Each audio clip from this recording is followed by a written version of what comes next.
สบายดีพี่น้อง มาเด้อมาเด้อ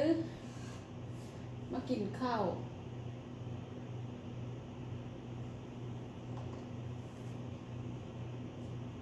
บ่แม่นกินข้าวเนาะกินยำวุ้นเส้นเนาะ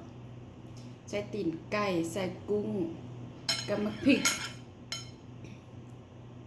กอันนั้นของสเปนนะมาเด้อมาเด้อ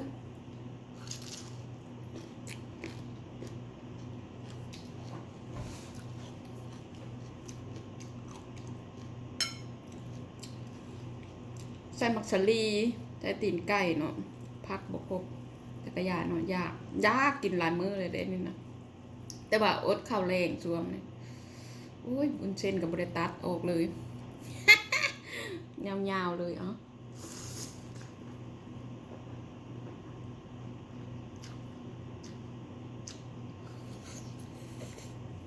มาเด้อพี่น้องที่จริงหันยากขับปุ้นเนี่ยแต่ว่างดขับปุ้นก่อนช่วง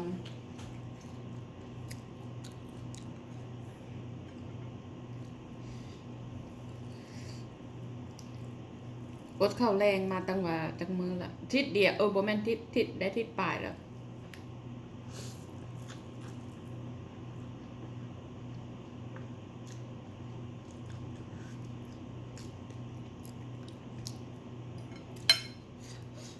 มาเด้อมาเด้อ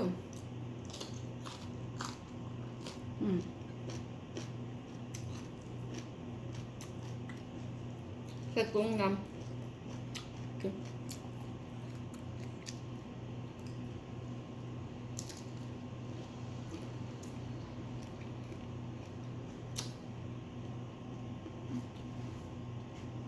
บ่ได้ลงคลิปหลายมื้อเรียกหลาย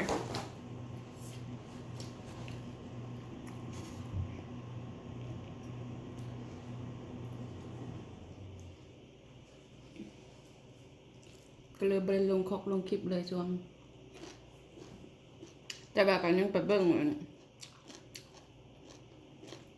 วิดีโอให้พี่น้องอยู่ลวกวุ้นเส้นตั้งมาห่อหนึ่ง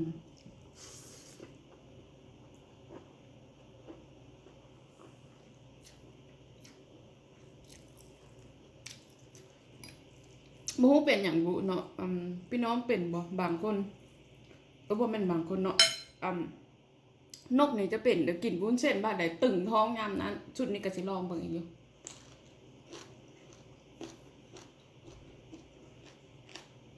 แต่เขาว่าวุ้นเส้นเนี่ยมันจะกินแล้วจะบ่ตุ้ยหลายหั่นนะ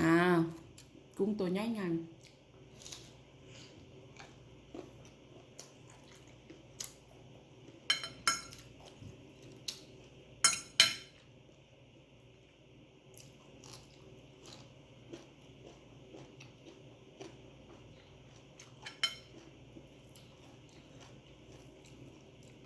วุ้นเส้นกับปลาตากเลยได้กินแบบนี้เลย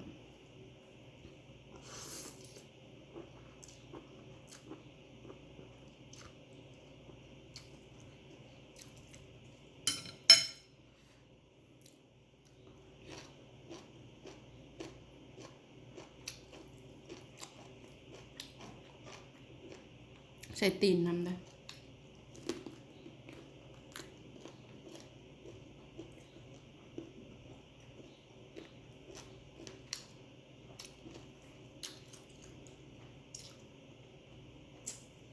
แซ่บแบบพุทโฟ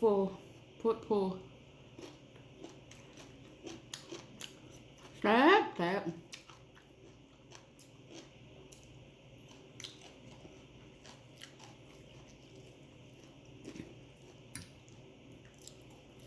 ส่มักสลีใส่ถั่วดินใส่ได้แต่บ่มีพักแล้วก็ซอยหอมใส่น้อย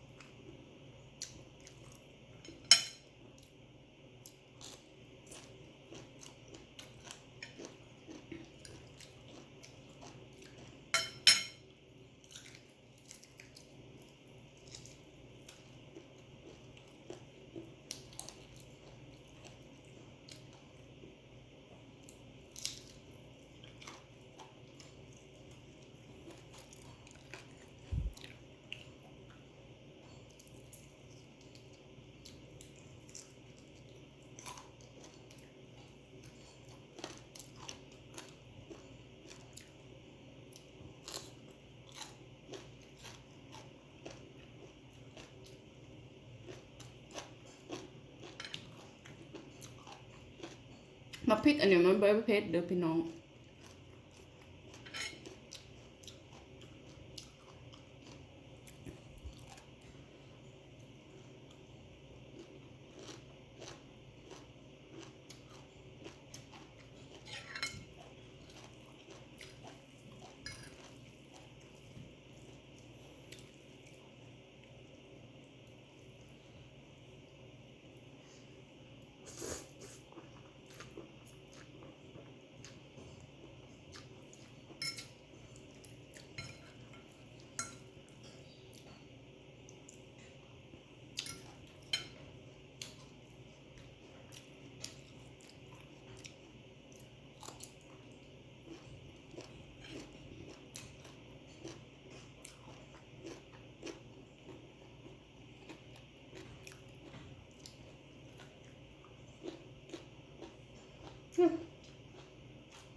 สรุปแล้วกินแต่มักพริกเนาะ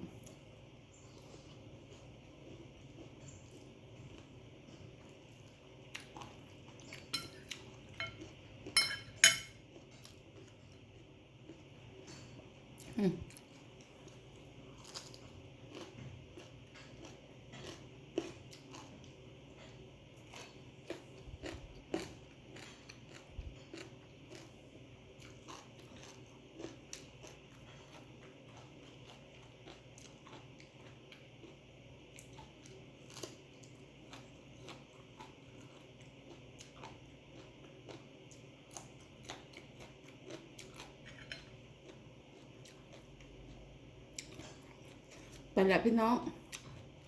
ขอบใจทุกคนที่กดติดตามเนาะขอบใจทุกกำลังใจเด้อ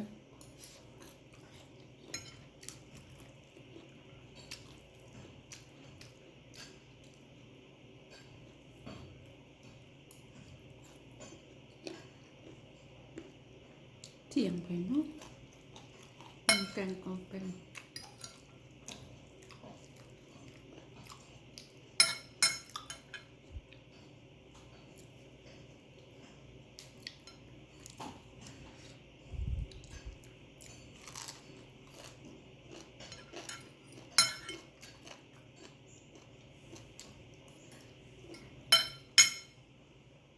ไปละบ๊ายบาย